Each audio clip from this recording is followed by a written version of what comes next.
Lundi 4 mai 2020, 50e jour de confinement. Voilà presque 2 mois que je vous propose d'explorer la partie immergée du Corona Iceberg. Et c'est un euphémisme de dire que les médias conventionnels ne se montrent pas très curieux des causes profondes de cette situation de confinement, situation que d'une façon simpliste, on réduit à une crise sanitaire. Mais changeons de virus quelques instants. Les personnes contaminées par le VIH ont un système immunitaire extrêmement fragilisé. La moindre infection peut leur être fatale. Un simple rhume peut provoquer la mort.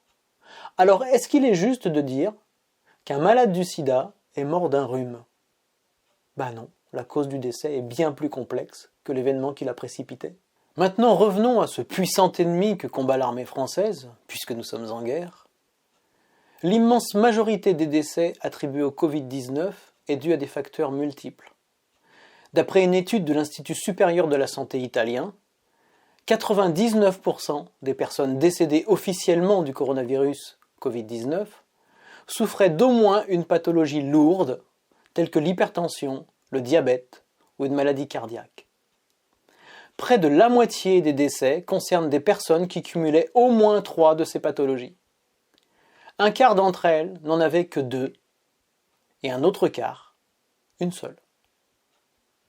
Autrement dit, seulement 0,8% des décès comptabilisés dans les chiffres officiels des morts de cette crise pandémique ne souffraient d'aucune autre pathologie que celle déclenchée par le coronavirus Covid-19. Même pas une personne sur 100. Face à l'obscurantisme causal, pour contrer l'obsession des symptômes et pour relever un peu le nez du guidon, eh bien, si vous me montrez la lune avec votre doigt, c'est pas votre doigt que je dois regarder, mais dans la direction qu'il indique. Mais les enjeux sont beaucoup moins poétiques et nous avons beaucoup mieux à faire que d'avoir la tête dans la lune. Alors je pose encore et encore des questions. Et je cherche le pourquoi du pourquoi. Et pour être tout à fait franc avec vous, je dois dire que dans cette chronique de confinement qui est Corona Iceberg, je n'ai pas creusé très profond. Je n'ai pas encore partagé avec vous la partie la plus profonde de mes recherches. Jusqu'à maintenant, avec opportunisme, j'ai simplement surfé sur le tsunami pandémique.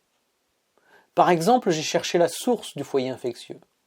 Et j'ai très tôt mis le doigt sur un possible échappement accidentel du virus depuis un laboratoire de Wuhan. J'ai contacté de nombreux médias qui ont méprisé le scoop. Et 1 mois plus tard, l'info est enfin sortie, sans que mon enquête ait eu la moindre influence sur ce tardif dévoilement. Ce qui a rendu mon ego assez ronchon. Dans les chaînes de cause à effet, il est normal et légitime qu'on s'interroge sur les conséquences de la pandémie. La maladie, la mort, puis l'engorgement des hôpitaux, le confinement et son lot de promiscuité, de drames familiaux, mais aussi la solitude et la dépression pour d'autres, le désœuvrement et le chômage, puis la crise économique, et déjà une contagion de la misère, avec de plus en plus de gens qui n'ont plus les moyens de se nourrir. Je ne suis pas surpris du désintérêt des médias pour les suicides, mais quand les chiffres vont tomber, quand ils vont sortir, si jamais ils sortent, eh bien ça va faire mal. Et quant à la gestion de crise et aux mensonges d'État, eh bien ils sont aussi paradoxalement générateurs d'angoisse, puisque censés nous rassurer en nous infantilisant. Je partage évidemment cet immense intérêt, cette grande curiosité pour les conséquences de la pandémie. Et j'ai souvent évoqué les conséquences positives que nous espérons tant, ce changement radical, ce monde d'après où liberté, égalité et fraternité ne sont pas des mots vidés de leur sens. Un monde où le bien commun sera véritablement au cœur des politiques locales, régionales, nationales, mondiales. Mais comme vous le savez, je m'intéresse aussi au passé, parce que l'histoire et les leçons qu'on peut en tirer, c'est la seule manière de ne pas répéter nos erreurs. Voilà pourquoi je nous invite si souvent à changer de perspective, à changer d'angle de vue.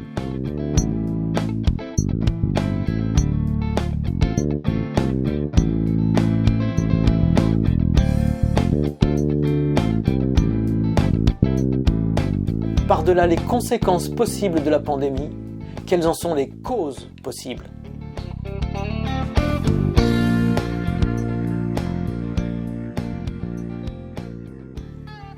Les schémas que je vous présente sont loin d'être exhaustifs.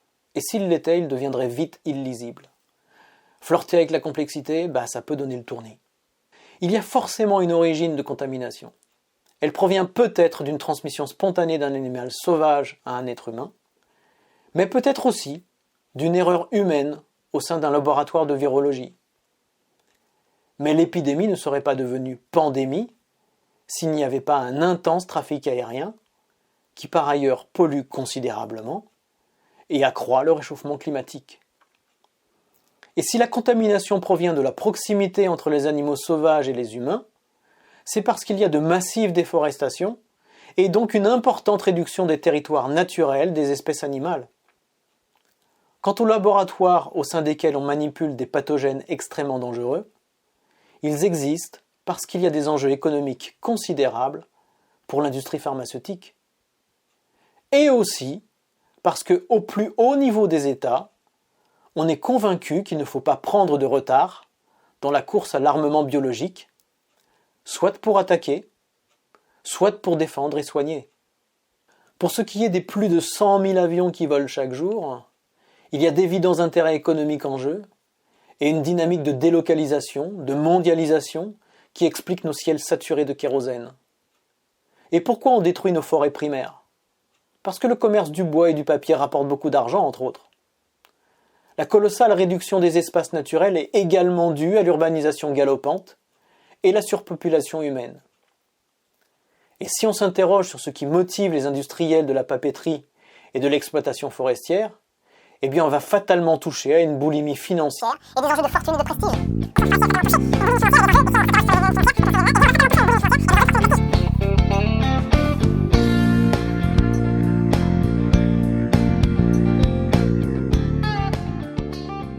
Dans la recherche des causes, on peut continuer assez longtemps comme ça. Mais pas interminablement. Personnellement, j'ai poursuivi cette étourdissante enquête causale. C'est vrai qu'elle peut donner un peu mal à la tête. Mais ma curiosité et ma persévérance m'ont bien récompensé puisqu'elles m'ont permis de trouver un dénominateur commun à tous nos mots. Pas deux, un dénominateur commun. Et ne vous attendez pas à un superficiel l'appât du gain. Parce que l'appât du gain, j'en cherche le pourquoi. Et aussi le pourquoi de son pourquoi. Cette recherche m'a demandé quelques années de travail et ce livre, paru en 2015, est la synthèse de ce travail. N'étant pas très doué pour la synthèse, il comporte pas moins de 300 pages. Mais synthétique et court, je sais pas faire.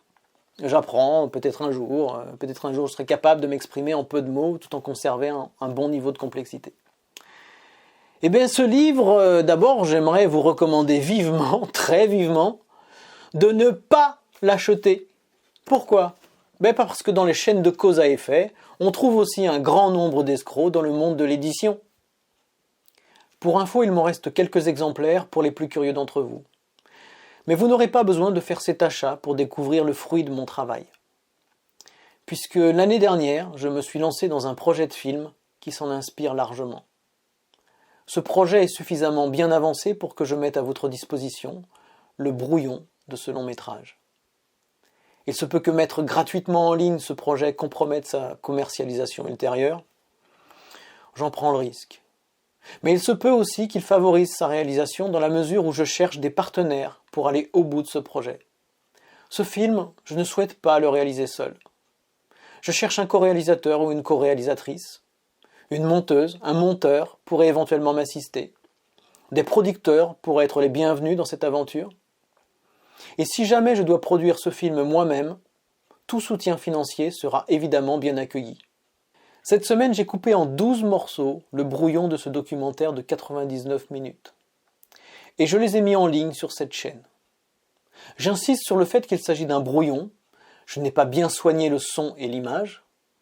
La forme laisse à désirer, mais le fond est là. Je ne peux pas terminer Corona Iceberg sans tenter d'aller au fond du fond. Et ce fond, comme vous pourrez le découvrir, il est extrêmement tabou. Je ne me contente pas de nommer cette énorme problématique de fond, j'explique en détail comment s'en libérer.